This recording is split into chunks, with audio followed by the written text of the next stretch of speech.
반갑습니다. 원래는 담임 목사님께서 군복을 입고 오라, 정복을 입고 오라 하셨는데 그러면 교사 선생님들께서 너무 겁나셔서 도망가실 것 같아가지고 아주 유하게 오늘 입고 왔습니다. 오늘 이렇게 초청해 주셔서 감사드리고요. 이 말씀을 통해서 하나님의 은혜와 또 도전받는 일들이 있게 되기를 주님의 이름으로 간절히 축복합니다. 특별히 오늘은 교사원신 예배니까요. 오늘 교사분들이 많이 앉아 계시는데 우리 한번 축복해 주는 시간을 좀 가졌으면 좋겠습니다. 쌍하트를 한번 날려봤으면 좋겠어요. 네. 그냥 같으면 부족하잖아요.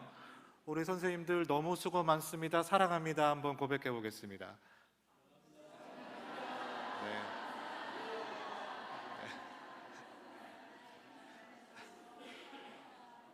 네. 한 교회에서 안 보이는 곳에서 가장 수고가 많은 분들이 누구일까요? 저는 단연코 교사라고 확신을 합니다.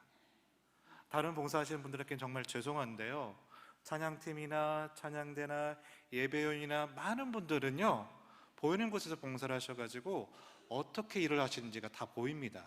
그런데 우리 교사분들은 안 보이는, 보이지 않는 곳에서 정말 수고가 많으시거든요.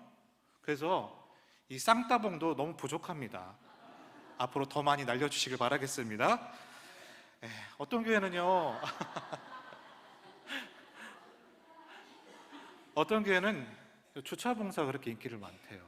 왜냐고 여쭤보니까 주차 봉사를 하면 임직을 주더라. 근데 저는요 좀 꿈꾸는 게 하나 있습니다. 전 예전에 이제 서울에 있는 춘신교회에서 사역을 했었거든요. 그런데 그 교회에서는 교사로 20년 동안 봉사를 하게 되면요, 교사원신 예배 때 담임 목사님이 직접 24K 금가락지를 끼워주세요.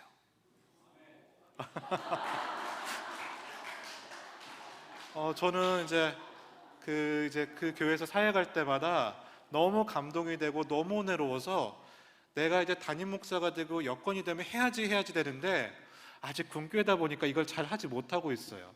나중엔 저는 꼭 하겠다라는 그런 다짐이 있습니다.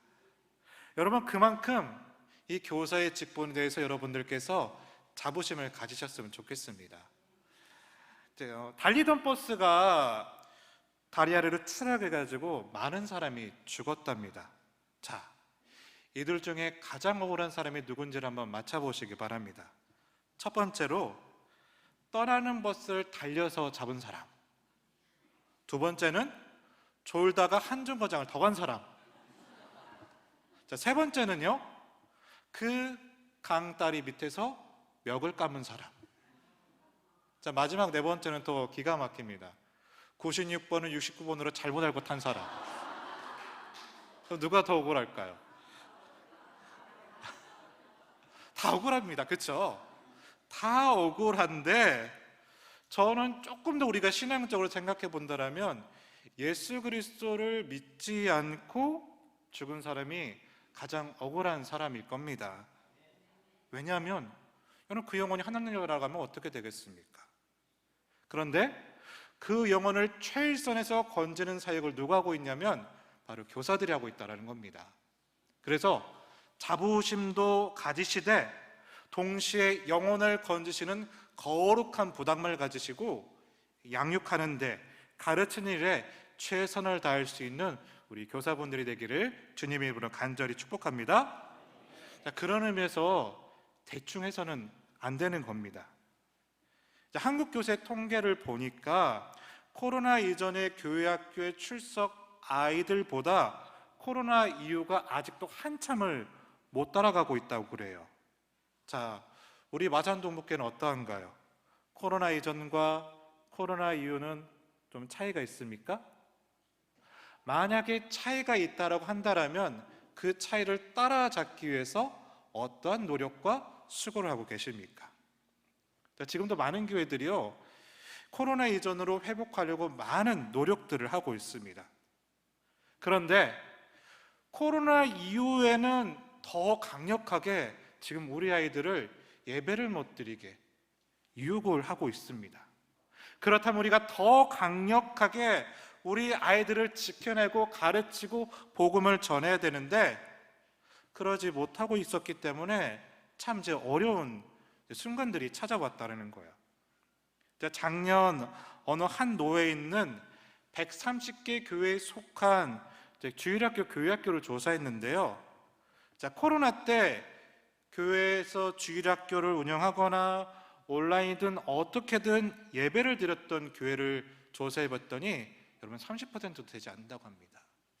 그러니까 코로나 기간 동안 10교회 가운데 무려 7교회가 어린이들을 위한 예배가 전무했다는 거예요. 공과는 말할 필요도 없겠죠? 아예 모임을 못했으니까 그 어떤 것도 시도해 볼 수가 없었다는 겁니다. 자, 우리가요, 그 상황 바로 직후에 지금 우리가 여름 사역을 맞이하고 있습니다. 물론 여러분 얼마나 감사한지 몰라, 이렇게 여름 사역을 시작한다는 게. 그리고 교사로서 봉사할 기회를 허락해 주신다는 것만으로도 정말 얼마나 감사한지 모릅니다. 근데 걱정도 앞서지요. 자, 아이들이 얼마나 모일 수 있을까, 이런 걱정도 있고요. 이 아이들이 오랫동안 신앙의 공백기가 있었는데 어떻게 우리가 채워주고 가르쳐주고 은혜를 줄 수 있을까, 이런 염려도 있습니다. 부디 바라기는요, 이번 여름 행사를 통해서 우리 교육부가 살아나는, 또 부흥하는 그 반전의 계기가 있게 되시기를 주님의 이름으로 간절히 축복합니다. 자, 오병이어의 기적이 있는 그 교회가 되기를, 이 사역이 되기를 간절히 바라요. 물론 오랜만이다 보면요, 환경도 어렵고 여건도 연약합니다. 하지만 하나님께서 역사하시면 보리떡 5개와 2마리의 물고기를 가지고도 5,000명을 먹이고 12바니가 넘는 그 영혼의 추수가 우리 가운데 분명히 있으리라 생각합니다. 동일하게 그 부흥의 불길을 또 넣어주실 것을 간절히 축복합니다. 자, 오늘 본문의 말씀을 살펴볼게요. 오늘 본문을 보면요, 아볼로라는 사람이 등장을 하고 있습니다. 근데 이 사람을 어떻게 소개하고 있느냐? 자, 24절의 말씀 우리 같이 한번 읽어보기 원하는데요. 자, 24절 말씀입니다. 한번 읽어보겠습니다. 자, 24절 한번 띄워주시겠어요? 한번 읽어보겠습니다. 준비, 시작.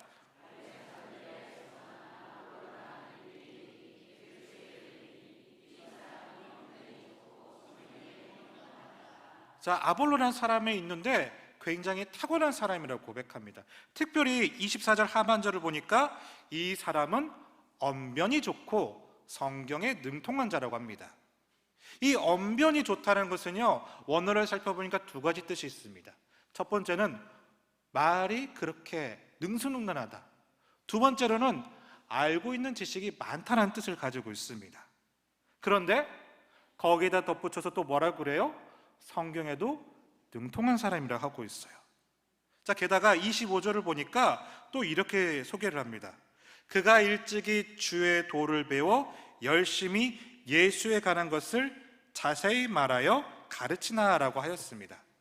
그러니까 성경에 능통한 정도가 아니라 구약에 예언된 메시아가 예수 그리스도임을 분명히 알고 이것을 가르칠 수 있는 수준에까지 오른 사람이 아볼로라는 사람이었다는 거예요. 그러니까 이 아볼로는요, 정말 탁월한 학자였다, 정말 훌륭한 목회자였다, 전도자였다라고 볼 수 있다는 거예요. 그런데 오늘 본문의 말씀은요, 그런 탁월한 아볼로의 뛰어난 모습에 찬문을 끼얹는 내용으로 반전이 되고 있어요. 그의 한계, 그의 결함을 지적하고 있는데, 자, 뭐라고 하느냐? 25절 말씀 우리 다시 한번 읽어보기 원하는데요. 자, 25절 말씀 한번 읽어보겠습니다. 준비, 시작.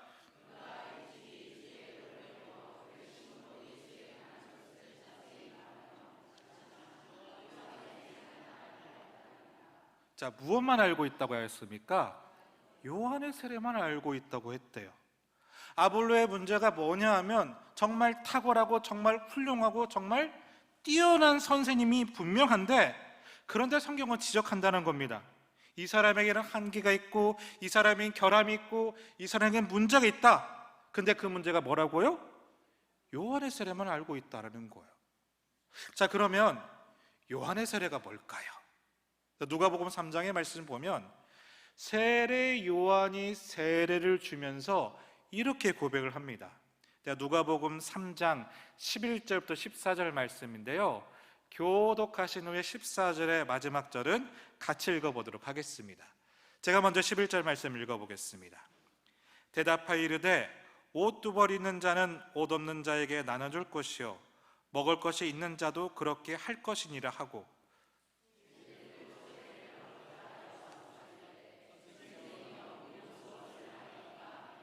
이르되 부과된 것 외에는 거두지 말라 하고, 군인들도 물어 이르되 우리는 무엇을 하리이까 하매 이르되 사람에게 강탈하지 말며 거짓으로 고발하지 말고 받는 급료를 족한 줄로 알라 하니라. 자, 여기서 보니까 요한의 세례만 안다라는 표현은요, 예수를 믿어서 도덕적이고 윤리적인 변화를 꾀한다라는 그 뜻이 가능성이 높습니다. 사실 우리 중에서도 그렇게 예수를 처음 믿기 시작한 분들이 있죠. 내가 정말 착하고 살고 싶은데, 인격적으로 변화되고 싶은데 예수를 믿음으로써 좀 그렇게 되고 싶다. 자, 이렇게 신자가 되신 분들도 더러 있거든요. 그런데 아볼로가 가진 문제점이 뭐였느냐? 예수를 알고 있듯에 어느 부분에서만 알고 있느냐? 윤리적이고 도덕적인 부분만 알고 있었을 것이다. 그래서 그 부분만 가르치고 있었다라는 겁니다. 그런데 다행히게도요, 자, 이 아볼로의 모습을 지켜보던 가운데 누가 있었냐면요, 고린도에서 사도 바울의 동역자로 활동하였던 브리스길라와 아굴라 부부가 등장을 하는 거예요. 이 아볼로의 사역을 지켜보니까 이 본인들이 듣기에는 복음을 전하기는 하는 것 같은데 뭔가 좀 허전한 것 같은 거예요. 달변가이고 아는 것도 많고 예수에 대해서도 가르치고 있는데 그의 가르침은요, 이 가슴에 와닿지가 않았다라는 겁니다. 그래서 이 아볼로가 가진 어떤 부족함 한계를 위해서 오늘 본문의 말씀을 보면 이 브리스길라와 아굴라 부부가 이제 아볼로를 초대합니다. 초대해서 뭘 하냐면요, 세례 요한의 세례담에 어떤 진리가 더 있는지를 가르쳐주고 있다는 건데, 자, 오늘 보면 26절을 보면 이렇게 고백을 해요. 자, 26절 말씀 한번 읽어보겠습니다. 26절 준비 시작.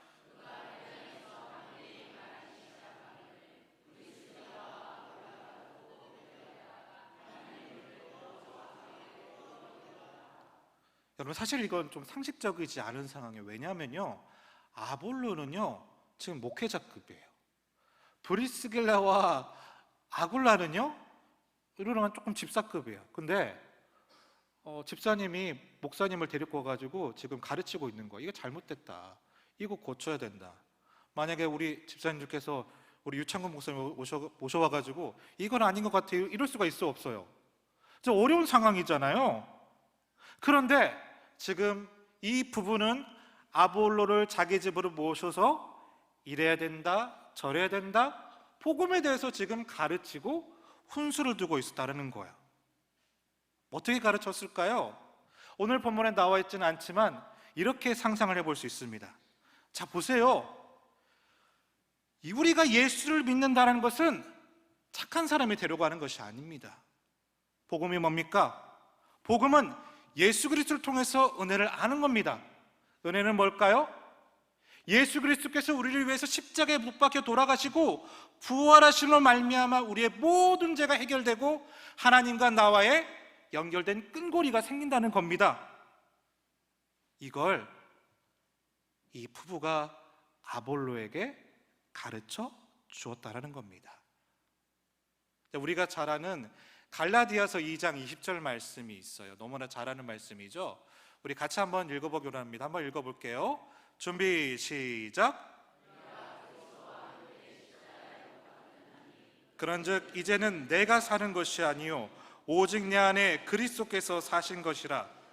이제 내가 육체 가운데 사는 것은 나를 사랑하사 나를 위하여 자기 자신을 버리신 하나님의 아들을 믿는 믿음 안에서 사는 것이라. 여러분, 복음이란 무엇입니까? 밖에 있던 예수가 내 안으로 들어온 예수가 되었다는 겁니다. 다시 말해서 지식적으로 아는 예수가 이제는 어떻게 알게 된다는 거예요? 내 체험적으로, 내 인격적으로 아는 예수로 변모하는 것을 말한다는 거예요.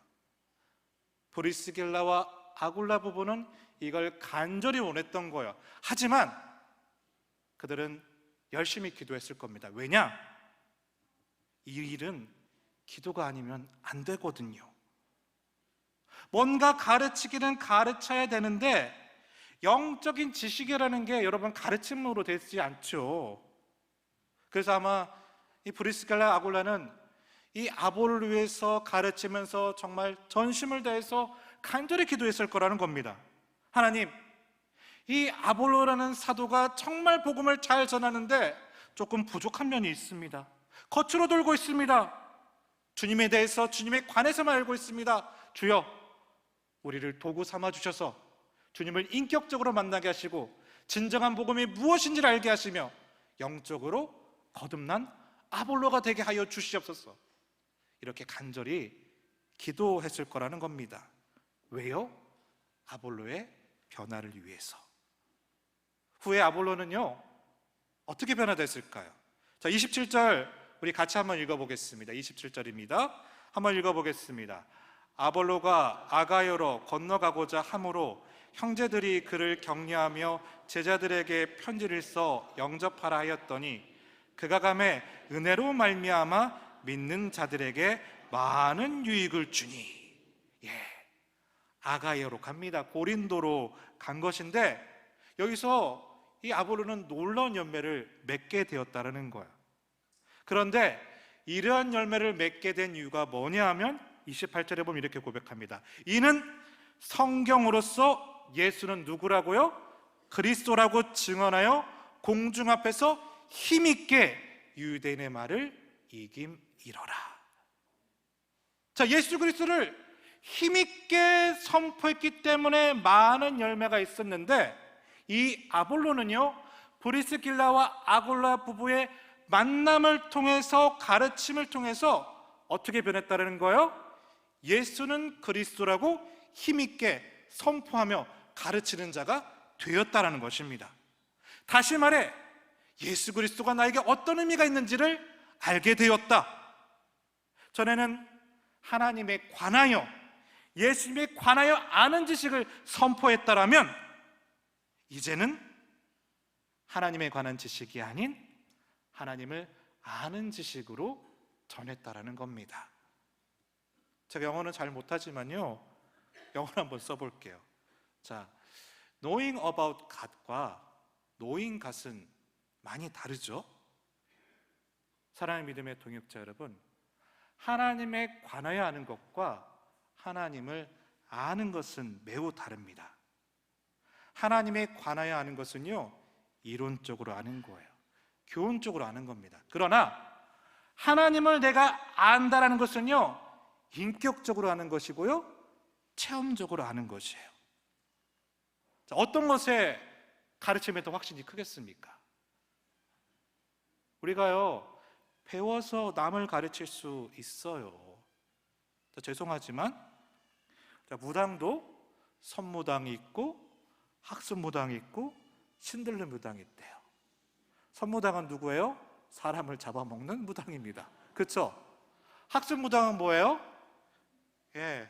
아버지 엄마가 무당 출신이에요. 그래서 집안 전통 내력으로 배운 겁니다. 근데 신들린 무당은 어떤 사람이다? 정말 귀신이 들린 거죠. 누가 확신 있게 점을 잘 깰까요?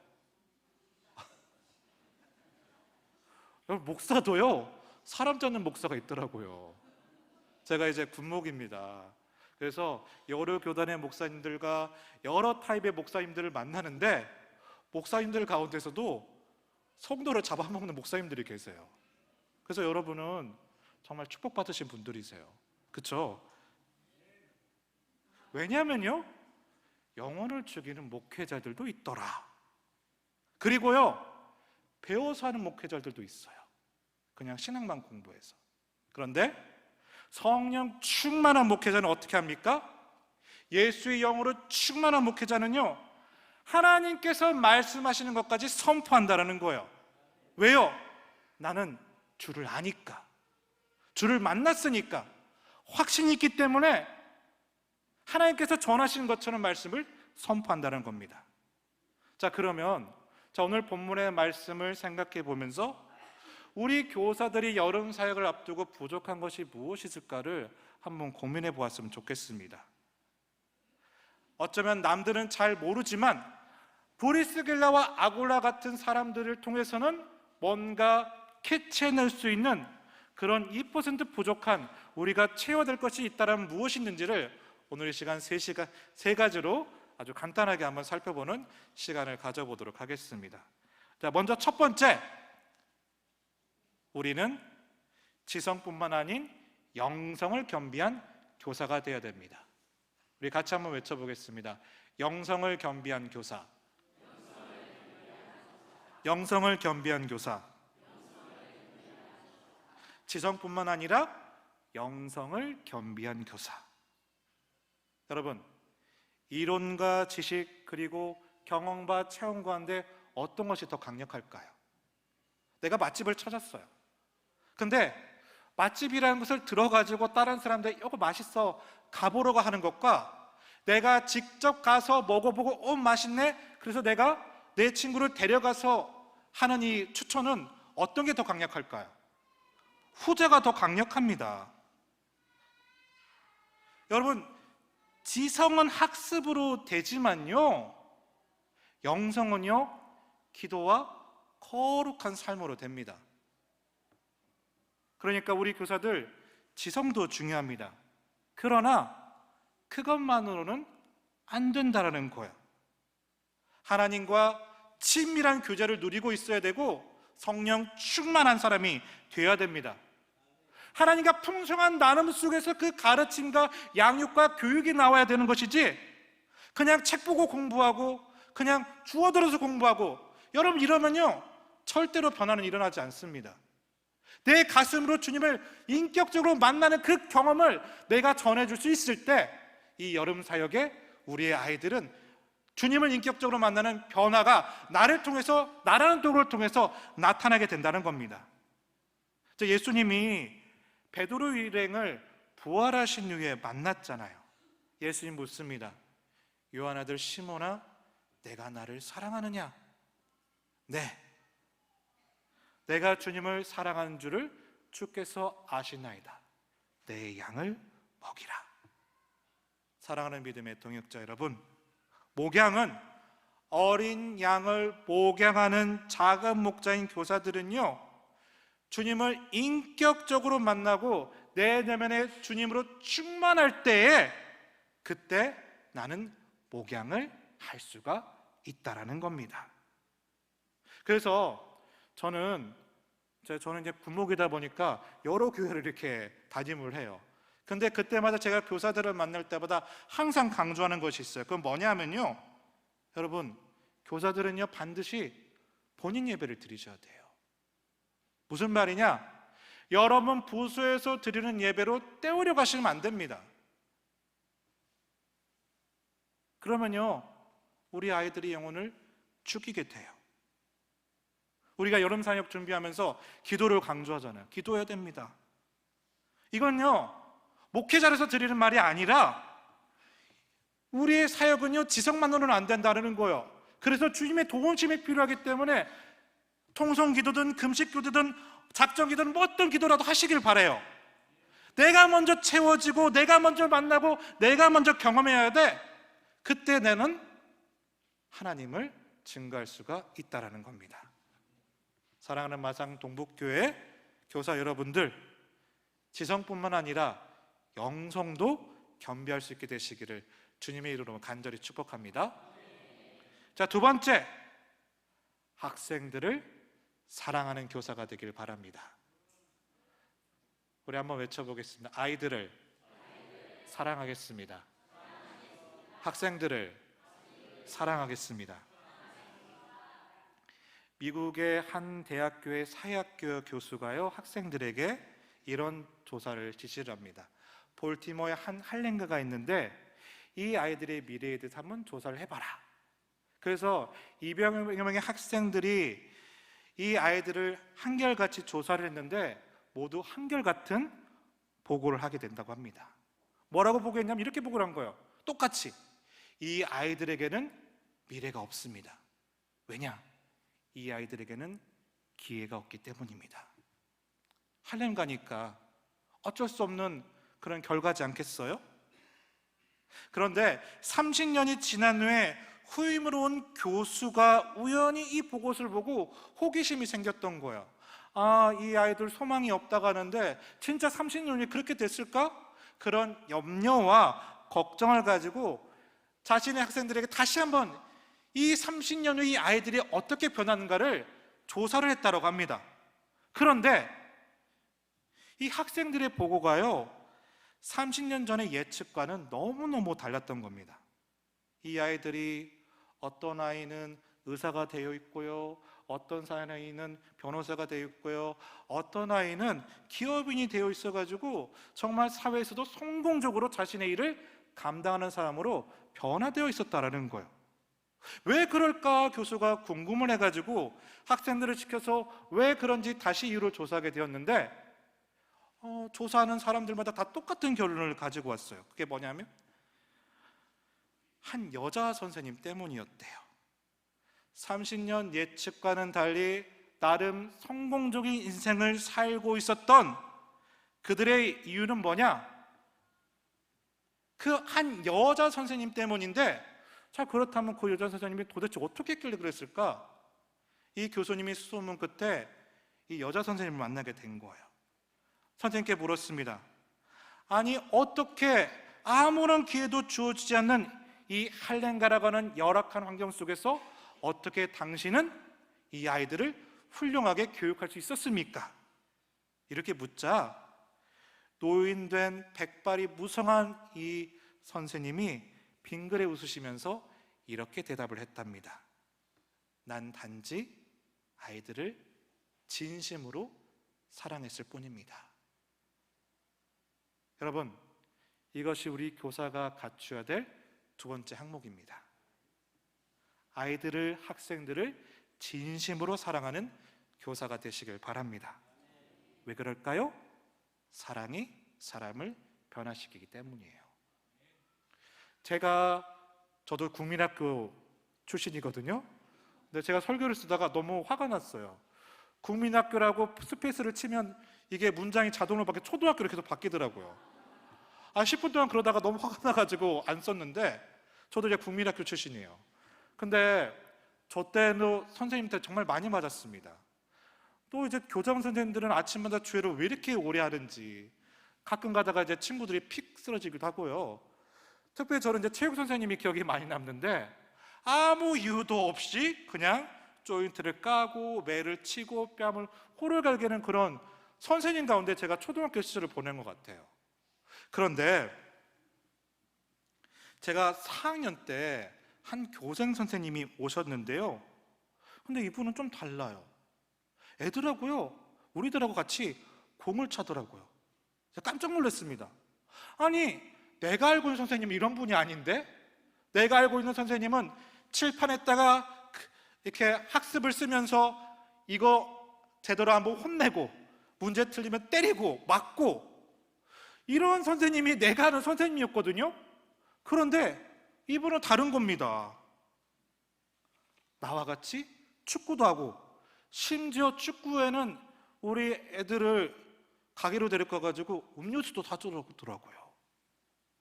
저는 그때 어렸을 때 큰 충격을 받았어요. 정말 세상에 이런 선생님도 있구나.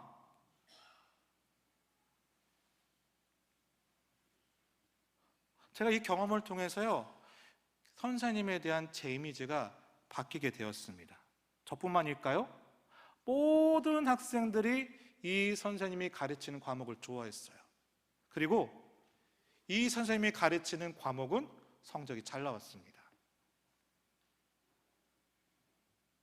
저도 이 자리에 오기까지 많은 분들의 섬김과 기도가 있었거든요. 근데 제가 신앙적으로 잘 성장하게 할 수 있었던 그 도움을 많이 주었던 전도사님 한 분 계십니다. 물론 이 전도사님은 많은 학생들 가운데 그저 한 사람으로 저를 잘해줬을지는 모르겠어요. 하지만 그분의 관심과 기도와 사랑과 눈물 때문에 제가 지금 이 자리에 있는 것 같습니다.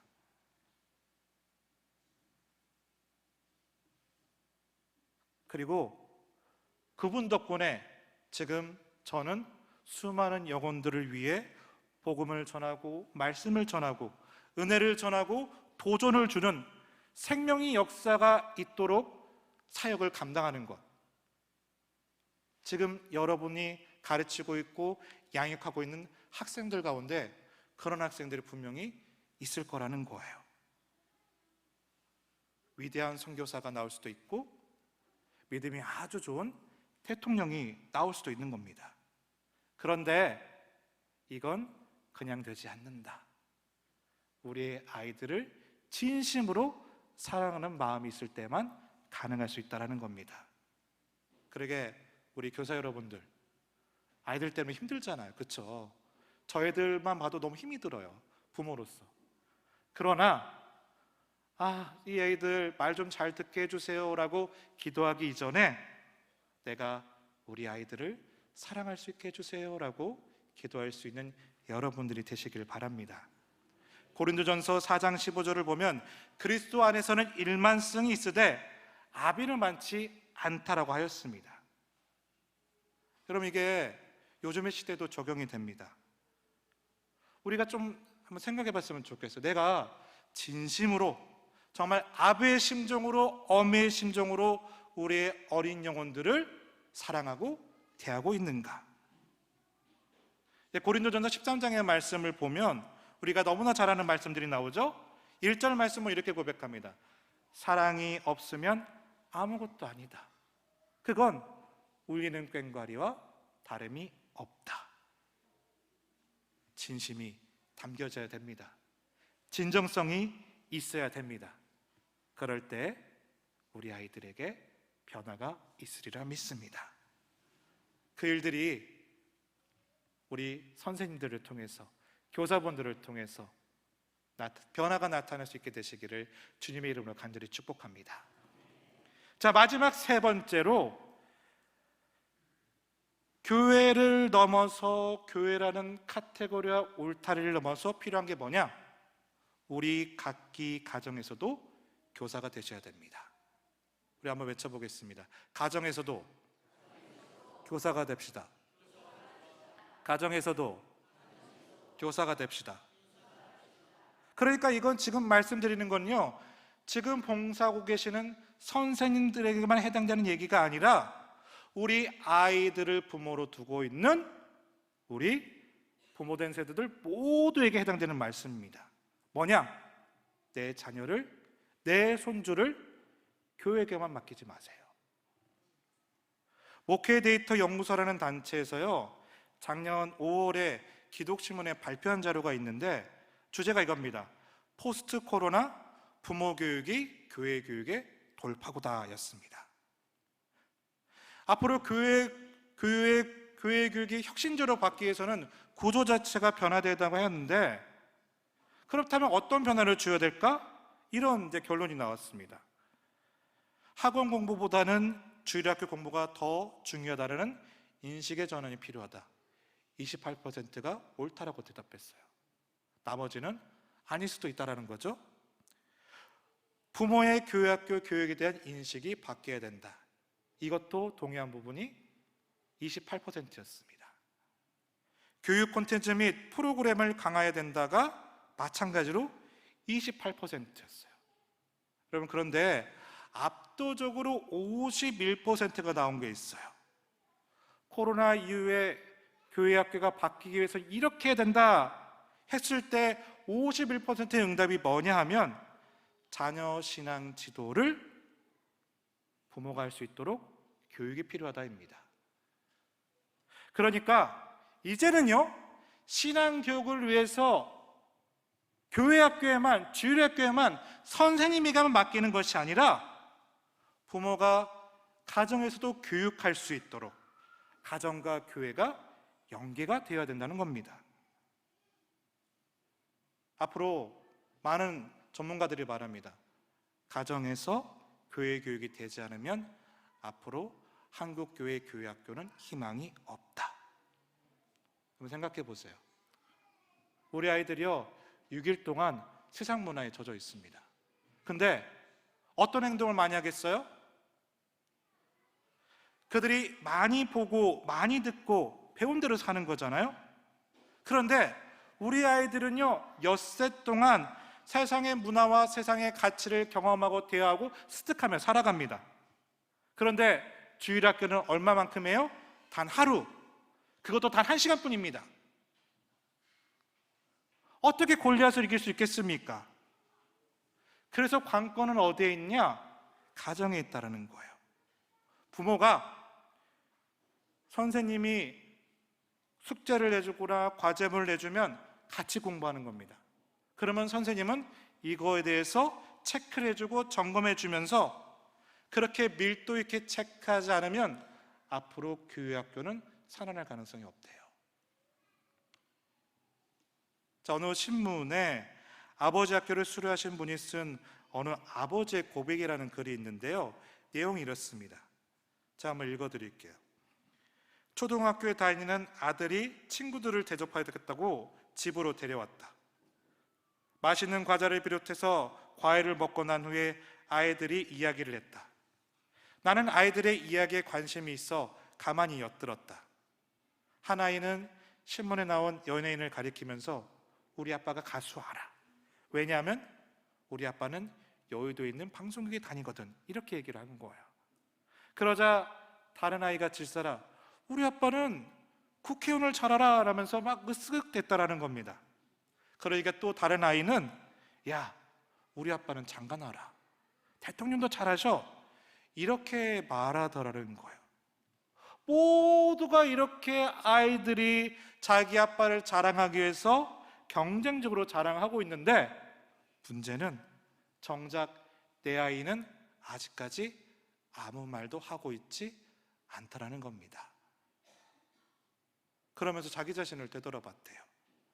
나는 평범한 월급쟁이고 교회 집사인데 내가 자랑할 게 없어서 우리 아이가 꿀먹은 벙어리가 됐구나. 그렇게 자책을 하고 그 아이의 입에서 무슨 말이 나올까 걱정을 하고 있는데 이 아이가 이렇게 말했다는 거예요. 야, 우리 아빠는 하나님 알아. 그래서 아빠 서재에는 찬송과 성경책이 있거든. 너 이거 한번 볼래? 이리 와, 이리 와. 이렇게 얘기를 했다는 거예요. 이렇게 막 자랑을 하더래요. 그 순간 제가 그대로 읽어드릴게요. 나의 눈에는 왈칵 눈물이 솟구쳤다. 그동안 철부지 막둥이로만 알고 있었던 내 아이에게 저런 말이 나오니까 참 대견하고 감사했다. 자, 이런 내용입니다. 저도 한번 생각을 해봤어요. 제가 만약에 이렇게 담임 목사로 있지 않고 어느 작은 개척교회에서 일주일도 버티기 힘들 정도로 교회에서 목회를 하고 있다면 과연 내 아들들은 나를 자랑할 수 있을까? 여러분, 저도 이제 자녀를 키우는 입장에서 제 자녀를 확신할 수가 없어요. 과연 이 아이가 내가 만났던 하나님, 내가 만났던 주님을 그대로 경험할 수 있을까? 그 믿음을 가질 수 있을까? 다만 기도할 뿐입니다. 여러분, 목회자도 그래요. 자녀 교육이 부담스럽습니다. 자녀들은요, 목회자 자녀들은 더 스포트라이트를 받아요. 더 관심이 가고 더 잘해야 되는데 여러분 그게 잘 안 되더라고요. 내 아이가 목사라는 것을 자랑스러워하고 내 아이가 장로님이라는 것을, 안수 집사님이라는 것을, 권사님이라는 것을, 서리 집사님이라는 것을 자랑할 수 있다는 것, 예수를 믿는다는 것을 자랑할 수 있다는 자녀로 교육하는 것이 성공한 자녀 교육이 아닐까요? 신앙 교육이 아닐까요? 그런데 지금의 시대는 어떻습니까? 어렵습니다. 너무나도 어렵습니다. 심지어 목회자조차도 너무나 어렵습니다. 사랑의 믿음의 동역자 여러분, 이런 시대가 되었습니다. 그러게 우리는 더욱더 힘을 모아야 됩니다. 지성뿐만 아니라 영성을 겸비한 교사, 무엇보다 아이를 내 아이처럼 사랑할 수 있는 교사. 여러분, 그렇게 나아갈 수 있을 때 우리 한국교회에 희망이 있습니다. 더불어 중요한 것, 가정에서도 여러분들이 교사로 사셔야 됩니다. 이제는요, 떠맡기지 마십시오. 함께 책임지시길 바랍니다. 6일 동안 가정에 있다라면 6일 동안 어떻게 하나님을 경험하게 해주고 어떻게 주님의 얘기를 해줄 수 있을지 고민하시길 바라요. 여름 캠프가 얼마 남지 않았습니다. 그 캠프가 오기 전까지 내 자녀들에게, 내 손주들에게 어떻게 하나님을, 내가 경험한 하나님, 내가 믿는 하나님, 내가 사랑하는 하나님을 어떻게 전할 수 있을지 고민하시고 우리 자녀들에게, 손주들에게 함께 나눠주시길 바랍니다. 그때 우리 아이들에게 변화가 있을 것입니다. 말씀을 맺겠습니다. 오늘 이 시간 우리에게 부족한 부분들을 생각하면서 더욱더 간절히 기도하기를 원합니다. 주님, 우리에게는 영성이 없습니다. 나에게는 아이들을 향한 사랑이 없었습니다. 나는 그저 우리 교회 학교에 내 자녀만, 손주만 맡겼을 뿐입니다. 주여, 이제 바라기는 지성과 영성이 겸비한 교사들을 위해서 기도하게 하시고 그들이 정말 진정으로 우리 자녀들을 사랑할 수 있도록, 우리 손주들을 사랑할 수 있도록 내가 더 서포트하고 무엇보다 내 가정에서 먼저 자녀들을 신앙으로 양육하고 가르치고 주를 믿는 경험을 공유할 수 있는 이 일들을 허락하여 주시옵소서. 이렇게 간절히 구할 수 있는, 그럼을 통해서 마산동부르교회를 통해서 한 영혼의 온전한 변화가 나타나게 되시기를 주님 이름으로 간절히 축복합니다. 우리 같이 기도하시겠습니다.